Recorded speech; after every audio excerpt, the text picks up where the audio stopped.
मेरा नाम मोहम्मद आसिफ है और बाय प्रोफेशन मैं ग्राफिक डिज़ाइनर हूँ। मैंने अपनी education national college of arts से 2009 में कंप्लीट की है। ये अपनी नौइयत का पहला एग्जीबिशन है, इसको हम डिजिटल आर्ट एग्जीबिशन कहते हैं।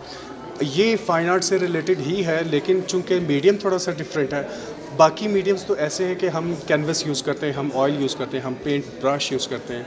ये हमने फ़र्स्ट टाइम एक मीडियम को इंट्रोड्यूस करवाया जो कंप्यूटर के अंदर बनता है। अब कंप्यूटर के अंदर भी उसी तरह का कैनवस होता है, ब्रशेस होते हैं, कलर्स होते हैं, तो सिर्फ मीडियम का डिफरेंस है जो हमने इंट्रोड्यूस करवाया है यहाँ पे। यहाँ पे बेसिकली इस वक्त 3 आर्टिस्ट हैं जो एज ए डिजिटल आर्टिस्ट जाने जाते हैं। उनका हम लोगों ने काम जो प्रीवियसली उन्होंने किया है, किसी कस्टमर के लिए काम किया है, अपना काम किया है, हमने उन सब का एक मजमुआ बना के यहाँ पे हमने लोगों के लिए डिस्प्ले किया है।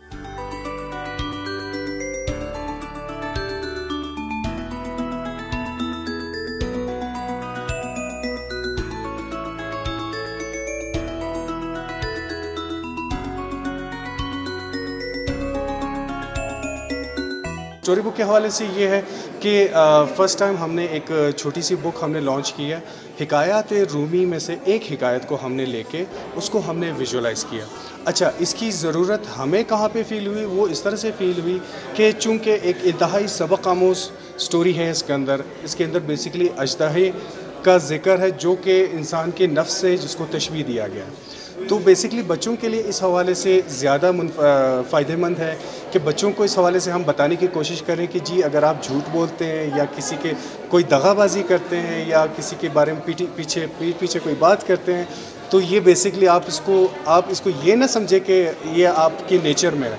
ये बेसिकली आपके अंदर एक बुराई है या एक सांप है जो उठ जाता है, जाग जाता है। तो इसको कोशिश करें कि इन चीज़ों से जितना दूर रह सकते हैं आप उसको उतना ही दबा के रखें ताकि ये बाहर ना निकले। बेसिकली होता तो ऐसे ही है कि अगर फॉर एग्जांपल एक स्टोरी बुक सिर्फ रिटन फॉर्मेट में हो तो वो इंतहाई बोरिंग होता है, ठीक है। बच्चों के लिए उसमें कोई कशिश वाला एलिमेंट नहीं है। हमने कोशिश की है कि एक तो किसी तरह बच्चों के अंदर बुक रीडिंग की रुझानात को थोड़ा सा हम बढ़ाएँ, इंट्रोड्यूस करवाएं उनको और उनकी दिलचस्पी को हम इसकी तरफ मबजूल कर सकें। इसी वजह से हमने कहानी को एक खूबसूरत तरीन तस्वीरी शक्ल देने की कोशिश की है ताकि बच्चे से महसूस हो सके।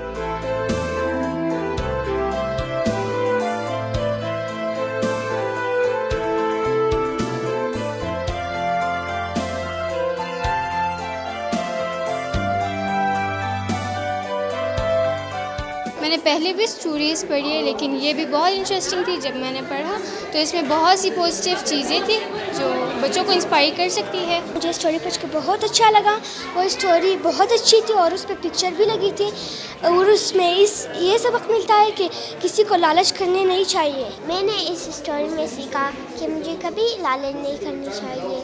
ये स्टोरी थी एक लालच की।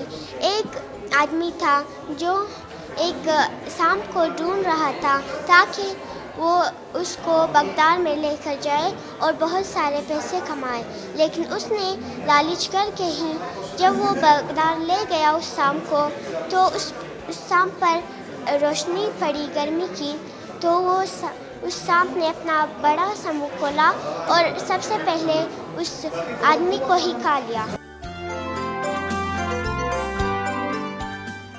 सब्सक्राइब करें हमारे YouTube चैनल डिस्कवर बलूचिस्तान को और बेल आइकन प्रेस करना हरगिज ना भूलिए।